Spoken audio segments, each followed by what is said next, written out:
Hello and welcome. We're here with Elliot Polak, founder, CEO of Text Appeal, and Cindy Gallop, the ex-chairman BBH New York, and founder and CEO If We Run the World and MakeLoveNotPorn.com. Hello and welcome. Hello, so you both held a seminar here on Sunday called Cultureshocks, Porn, Youth and Brands. Could you tell me a little bit about the seminar and what you were talking about? Yeah, Text Appeal is specialized in helping global brands cross the borders of culture and language around the world, and Cannes Alliance has invited us over the past years to do a seminar on cross-cultural topic. And this year we thought it'd be interesting to show examples of how sex is being used in advertising in different countries and cultures around the world, what the stereotypes are that are being used by advertising agencies and brands, but also to go beyond the stereotypes and discuss with Cindy, and that's why with Cindy we thought this would be a very good idea to bring it out to the advertising festival here, what the reality is of pornography today and why this is important. And it was quite difficult actually to, we wanted to have a panel originally of advertisers who would join us, and maybe Cindy can say why that didn't happen. But we're very glad that we've been able to do for the very first time a seminar at an advertising festival on the topic of porn. So from that, what was the rationale behind holding this seminar this year? Why do you think they decided to run this topic this year and not before? I don't know personally why it hasn't been addressed before. The reason it was addressed is because Cindy and I decided to submit it to the festival, and to the credit of the festival, they agreed to do it. Okay, my next question. I was absolutely shocked to hear that according to data 2 years ago, the average age of a child's first exposure to hardcore pornography online is 11 years old, and possibly now even 8 years old. The first factor that comes to mind for the reason for this is the growth of the internet. But what other factors do you think are driving children to expose to pornography and sex at such a young age? I date younger men. And through dating younger men, I encountered very directly what happens when porn is more freely and widely available via the internet than ever before, while at the same time, as a society, we don't talk about sex, which is that porn becomes default sex education. So I founded MakeLoveNotPorn.com 3.5 years ago, which is a website that posts the myths of hardcore porn and balances them with the reality. The construct is porn world, real world. But the important thing to stress is that Make Love Not Porn is not anti-porn.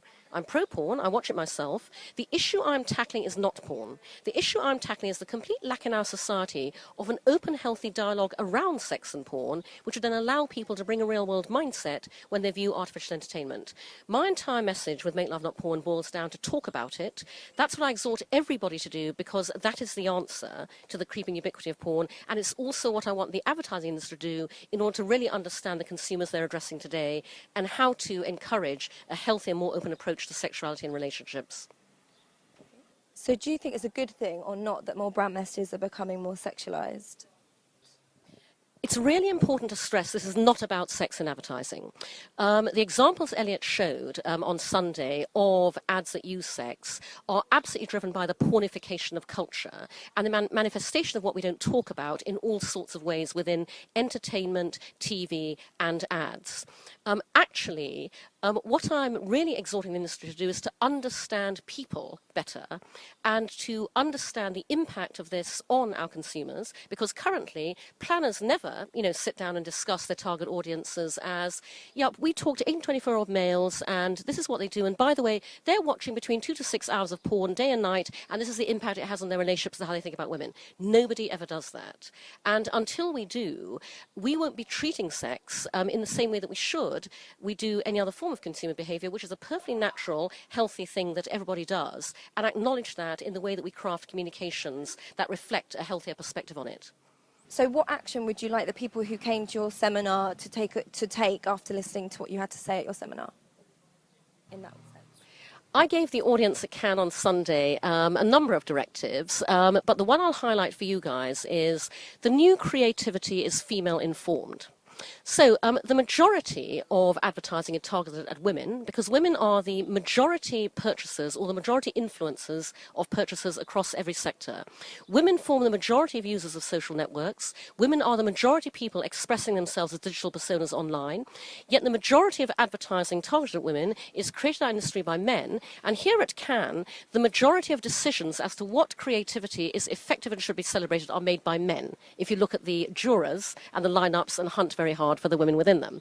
And so I urge the audience to really work all of them from the highest to the lowest in our industry to bring more women into the process of crafting communications that reflects a more gender equal perspective on life, love, sexuality and relationships. So am I right in thinking that you would like more marketers and advertisers to be more realistic and informed with their creative messaging? Actually, one of the things I talked about on Sunday was the fact that the time has come to move beyond stereotypes.